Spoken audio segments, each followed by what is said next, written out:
بسم اللہ الرحمن الرحیم۔ ایک نیک دل بادشاہ عوام سے تنگ آ گیا تھا اور ایک دن اپنی سلطنت کو چھوڑ کر جانے لگا۔ وزیر سے بولا، تم جانو اور یہ عوام، میں جا رہا ہوں۔ بادشاہ کے ساتھ اس سلطنت میں جھاڑ پونچھ کرنے والا ایک خاکروب بھی ساتھ ہو لیا۔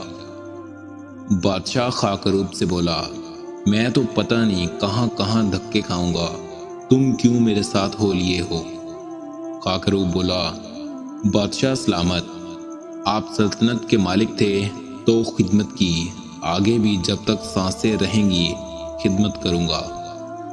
الغرض دونوں چلتے چلتے ایک دوسرے ملک پہنچے جہاں کا بادشاہ وفات پا چکا تھا اور نئے بادشاہ کا چناؤ ہونا تھا، جس کا طریقہ کار یہ تھا کہ ملک کی ساری عوام ایک بہت بڑے گراؤنڈ میں جمع ہو جاتی اور ایک پرندہ اڑا دیا جاتا۔ یہ پرندہ جس کے سر پر بیٹھتا وہی بادشاہ بن جاتا تھا۔ بادشاہ نے خاکروب سے کہا، چلو ہم بھی یہ تماشا دیکھتے ہیں کہ کون بادشاہ بنتا ہے۔ الغرض وہ دونوں بھی مجمع میں شامل ہو گئے۔ پرندہ اڑا دیا گیا۔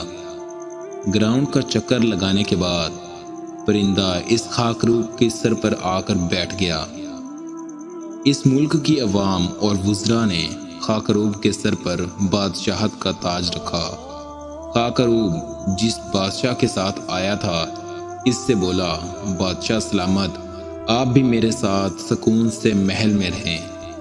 بادشاہ بولا، نہیں، بادشاہ والی زندگی سے میں بہت اکتا چکا ہوں، بس میں محل سے باہر ایک جھونپڑے میں رہ لوں گا۔ تو خاکروب بولا، ٹھیک ہے، دن میں بادشاہت کروں گا اور رات کو آپ کے ساتھ رہوں گا۔ خاکروب کی بادشاہت کا پہلا دن تھا۔ دربار لگا ہوا تھا، اتنے میں ایک فریادی آیا اور کہا، فلاں بندے نے میری چوری کی ہے۔ خاکروب بادشاہ نے کہا، فوراً چوری کرنے والے کو حاضر کیا جائے۔ جب مطلوبہ بندہ آیا تو خاکروب بادشاہ نے حکم دیا کہ چور اور جس کی چوری ہوئی ہے دونوں کو 20 کوڑے مارے جائیں۔ سب حیران ہوئے کہ یہ سب کیا ہو رہا ہے، لیکن بادشاہ کا حکم تھا۔ تھوڑی دیر بعد ایک اور فریادی آیا اور بولا، فلاں شخص نے مجھے مارا ہے۔ تو خاکروب بادشاہ نے پھر وہی حکم دیا کہ ظالم اور مظلوم دونوں کو 20 کوڑے مارے جائیں۔ الغرض دن میں جتنی فریادیں آئیں، اس نے ظالم اور مظلوم دونوں کو کوڑے مرانے کا حکم دیا۔ رات کو جب وہ خاکروب بادشاہ کی جھونپڑی میں پہنچا تو بادشاہ نے کہا، او بھائی، یہ سب کیا تماشا تھا، تم نے سب کو پٹوا دیا۔